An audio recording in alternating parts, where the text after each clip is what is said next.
I'm Kenn Bates, and this is The Spotlight. And today's show is a spotlight on the American Variety Singers, which is a choir singing group that has been performing in and around Torrance areas at senior homes and charity events. And with me today, I have Priscilla Kandel, who is the leader of the group, and she's going to be here and she's going to tell us about some of the great things they're doing and some of the history of the group and everything else. So, but before we do that, we're going to get some of the members of the group on here and hopefully do some interviews with them and coax them maybe into singing later. So come right back in a second.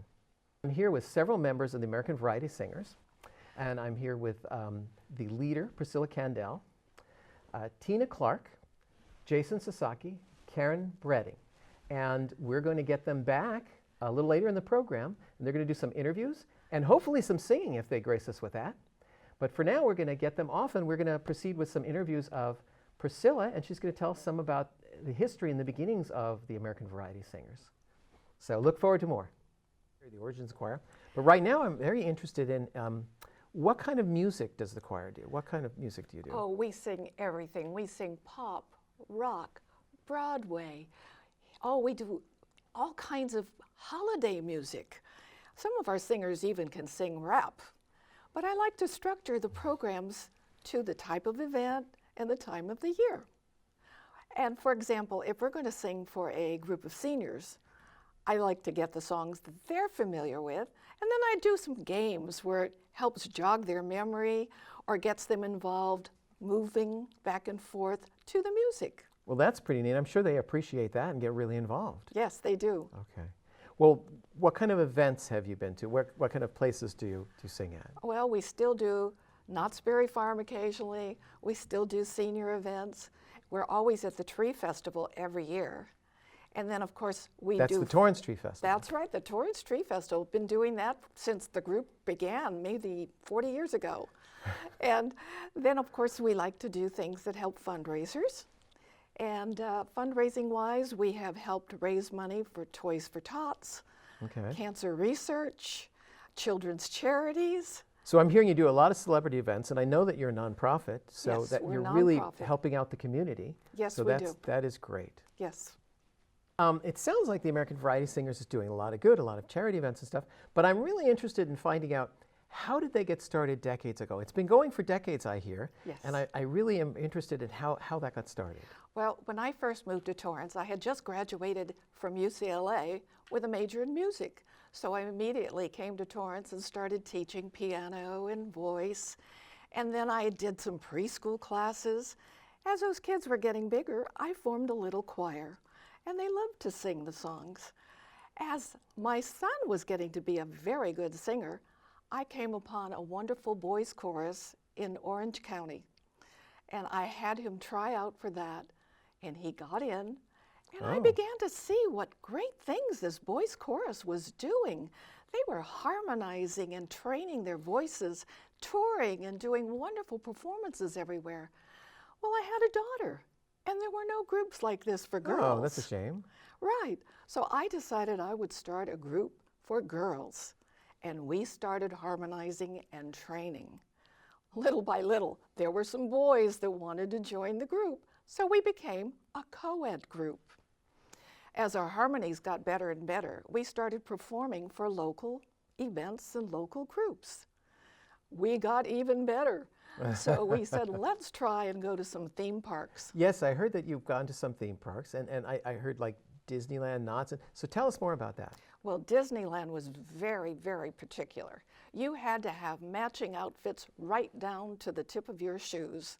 If your harmonies and your movements were not just right, and we were not just a singing group, we were choreographed. Oh, the hand wow. had to be here, Wow. not here. It had to be every finger in precision. And they had someone scoring you. Ooh. So if you weren't precise and just up to what their quality was, you didn't get invited back. So it wasn't pass-fail. Oh no, we practiced hard and we got some beautiful outfits.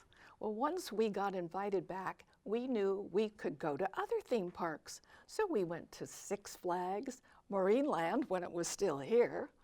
We even went to Universal. I got to dance with Woody Woodpecker at Universal. Oh, yes. I remember Woody Woodpecker. Oh, yes. And I believe we actually have some pictures Yes. of the kids at these theme parks. Yes. And then, of course, Knott's Berry Farm, we drew very large crowds. And we had a different outfit for every place we went because it fit the manner of whatever the place was. So we had a wonderful time and great parents driving us everywhere. We couldn't have done it without their devotion. Well, that sounds neat. And so in a minute, we're going to talk, there were some charity events you told me about. But right now, we're going to break for this. We have here a letter from a former American Variety child singer, John Portella. When he came of age, he joined the Army serving in Afghanistan. Later, he became a TV producer for military news and promo shows in Hawaii. Now he's retired in the mainland U.S. and still enjoys performing. He writes, I can't exactly remember how I heard about the American Variety Singers, but I'm very glad I had the opportunity to sing with the group. I had a blast. Though it has been over 35 years, I do remember bits and pieces of my time with the group. We took lots of trips and performed at places I never would have thought, like Disneyland. My favorite trip was to Honolulu, Hawaii. I was about 16 and I had never flown on a plane before, so it was pretty exciting. I also remember the first time in an actual recording studio, recording our favorite musical numbers. I loved working with everyone in the group. I still sing and perform to this day at local community theaters, even while serving in the Army. I'm retired now, so more time to do what I love. Well, thank you very much, John, for sending us those reminiscences about what it was like to be in the American Variety Singers when you were a child.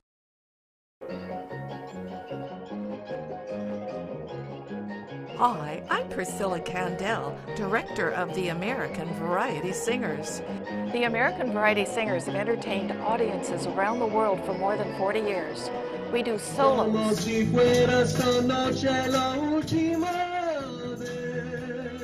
choreographed singing, and lots of audience involvement. Teaching young people to perform and tour with high professional standards turned them into successful adults and leaders. My adult groups have flourished by developing their individual talents and performing skills. Audiences everywhere look forward to our ever-changing variety of themed programs at every visit. If you like to sing, we're always looking for new members. Join our group and become an American Variety singer. Keep our eye on the grand old flag. Yeah! And I hear that you did a lot of celebrity events, such as the Beverly Hills Hotel, the Beverly Hilton, and a celebrity Spruce Goose event for Ronald Reagan when he was president. Right. Okay. So let's start with the Beverly Hills. Well, we went to actually the Beverly Hilton first. Oh, okay. We did a few events there because the stars like to get together and raise money for children and other events. And we sang in the lobby as the stars arrived. It was fun because they started to dance to our music. We got a lot of pictures with them too. When we were finished and most of the stars had gone into the showroom, somebody came out and invited us to go partake of the hors d'oeuvre table. So the kids and I, all in beautiful sequins outfits, went to the inside room. And while we were eating, along came Robin Williams. Wow. And being the ham and improv expert that he was, he couldn't resist entertaining the kids. He found a balloon and he started doing all kinds of things with that balloon on his head in between. And then he was improvising about the food. He said, steak tartare. Why would anybody want to eat raw meat? So he had us in stitches. Well, he was one of the honorees of the night, along with Whoopi Goldberg and Michael J. Fox. So he disappeared, and another person came up to us and said, you know, a lot of people paid for their seats and their tables for the dinner show, and they didn't show up. Would you and all the kids like to come in and have dinner with us? So can you imagine? Sure. These kids are sitting amid big stars from all the current television shows. And they'd start to look at me and say, what do I do with this wine glass? Yeah, and I'm sure those were several $100 a plate meals that they were taking too. So. Exactly. And then they would say, what do I do with these extra forks and spoons? Because obviously none of them had ever been to such elegant events like this. Sure.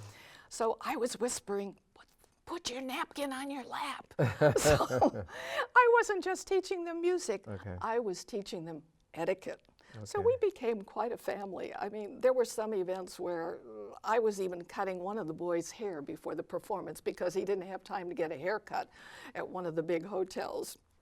So then another time, we were invited to sing for the Beverly Hills Hotel for the City of Hope fundraiser. Yes. There again, we met many stars. And we met Danny Kaye. Danny Kaye. He was one of my favorites. Danny Kaye. So he took a picture with us. Yes, I think we have that to Yes, show. their highlight was when we sang at the Spruce Goose. Ronald Reagan was having a fundraiser there. And we got to meet the Secretary of State, senators, and Zsa Zsa Gabor was one of the guests who came and took a picture of us. With us, That's pretty I should impressive. say. Yeah, yeah. And it was really exciting because the Spruce Goose were standing underneath the wing. Which is huge. I've actually seen the Spruce Goose. I wasn't there at that event, but Unbelievable, and you'll see that in the photo. yeah. One thing we didn't understand or plan on, with the Spruce Goose, it was built to be soundproofed, so that if people were walking around and talking to each other, you wouldn't hear the echo.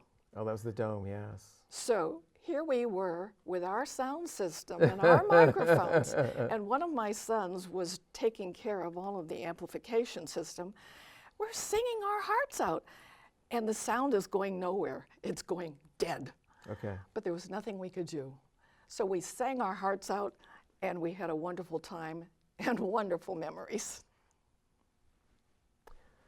And Priscilla, I hear that the kids went to an international event and sang internationally and represented Torrance at that event. Yes, we went to the World Expo in 1986. We had to send in tapes to qualify, and it was a big ordeal having fundraisers for the plane fare and the hotels. And we stayed at the I've been there, British yeah. Columbia University Wow. because all the hotels were full. Wow. We sang at 3 different performances for thousands of people at that World Expo.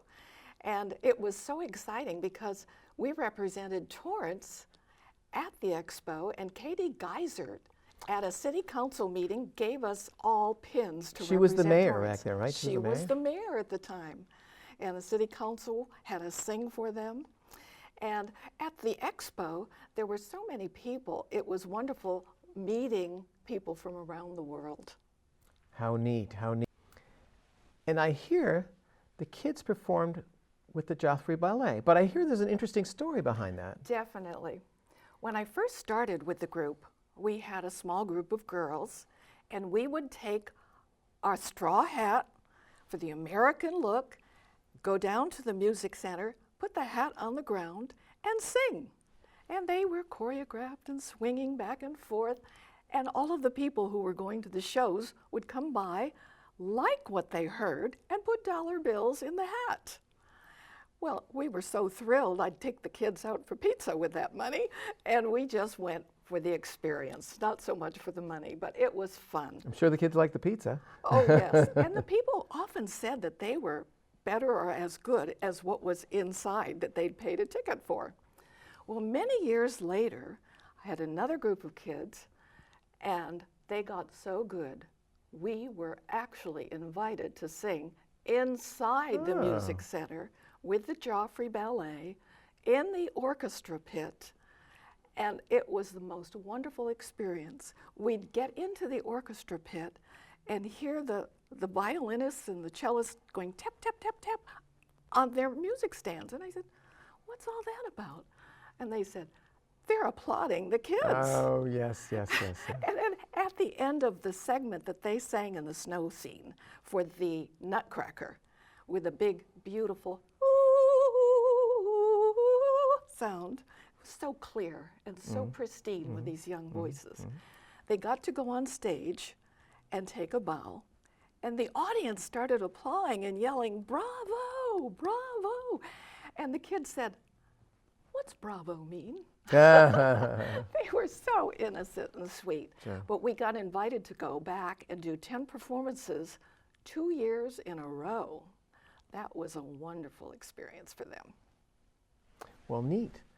And then I hear that they also cut an album, but I'm not sure if we're going to have time for that whole story. But I think it's neat that they cut a couple of albums, and they sang in Madison Square Garden. So you have to get that in really quick. Well, we didn't sing in Madison Square Garden, but we sang with Greg and Steve, Okay. who did sing at Madison Square Garden. Okay. They did children's albums, and we were the children's voices on their albums that went across the country to all the schools. Okay. But then we did cut our own album, where we raised funds to pay for the studio. Cool. And we have the album here? Yes.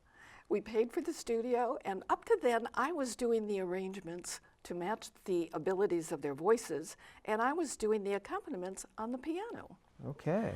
And then I added a little synthesizer to it, and we got finally into the studio where orchestrations were made for our songs. Okay. When we got our album done, our opportunities grew even bigger because we sounded really good with the orchestrations. Okay. Now, I do happen to have more albums available. No. We have enough. We actually have some pictures of the kids cutting the album too. So Did you? people at Okay, home will great. see that. Right. So, So, but if anybody wants an album, I do have them, and they can contact me. Sure, I can give you an address. I'm sure they like that. It's at American or AM Variety Singers at mail.com. Okay. AM Variety Singers at mail.com. So that's great. That's great. And we can send you an album. Okay. And so eventually, this choir morphed into a choir with adults, and then just adults, because it's currently adults. Well, just like we added co-ed singers, the adults saw what the kids were doing, and they said, "We missed out. We want to do that too." Okay.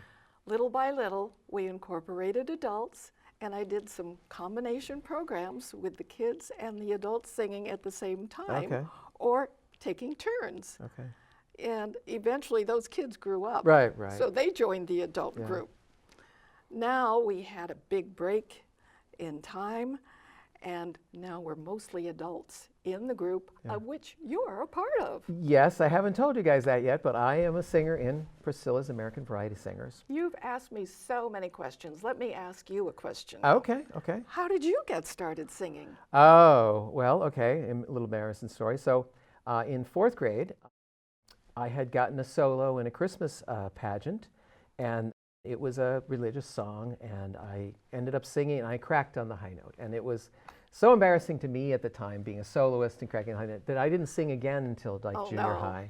But then you got to high school. But then I sang in junior high, and I got to high school. And in high school, we had a choir, and I got into the choir. I got into the madrigals. I got into the concert choir. And our choir, later in the year, we got into state choirs. So I actually sang at the Dorothy Chandler my senior year.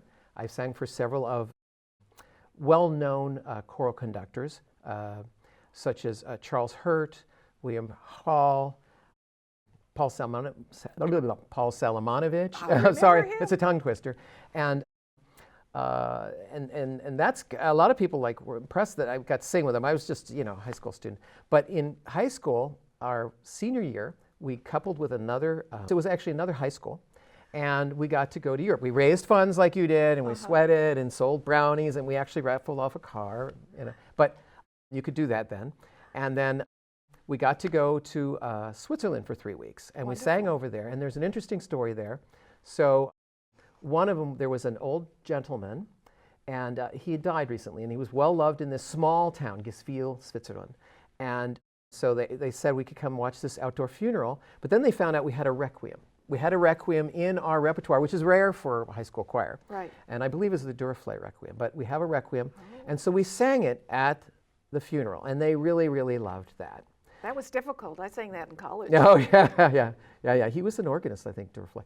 But we also, there was another story, because we went to Geneva, we went to Zurich. So in Zurich, choir, accommodations in choirs are never first class. So in Zurich, they actually had us staying in a bomb shelter. I mean, this is like a nuclear bomb shelter with a door that is a foot thick, think, the door on a safe in a bank.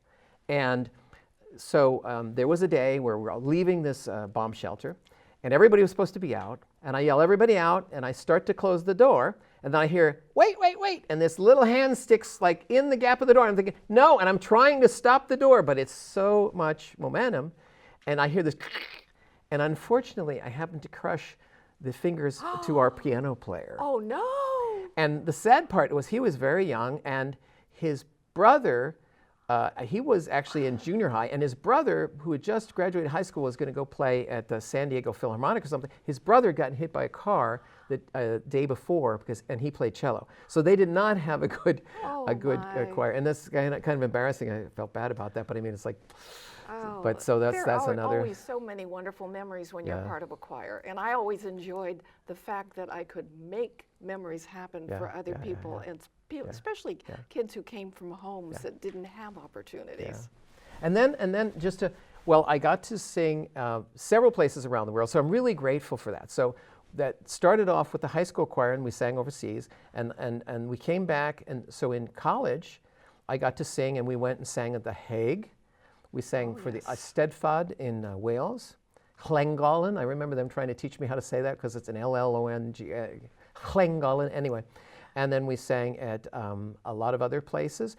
On my last year, we did a Far East tour. We went to Japan, we went to Hong Kong. We sang in Hong Kong, we went to Taiwan. We sang on satellite TV in Hong Kong, in Taiwan, sorry about that. We sang on satellite TV in Taiwan, and that was a lot of fun. So seeing all of that stuff was really, really eye-opening, and that started my career of going overseas and enjoying meeting other people. Well, obviously you're still singing. Yeah. We're going to hear you sing for us today. Oh, you're going to ask me to sing? Okay. Yes, all right. definitely. All right. We want to hear you sing. So thank you for having me talk about the history of the American Variety Singers, and I can't wait for you to present the ones that are currently members. Yes, yes, yes. And we're going to have them on a little bit later. We hope to see more on this channel later. This is Kenn Bates signing off and saying, come back and see some more later. Bye.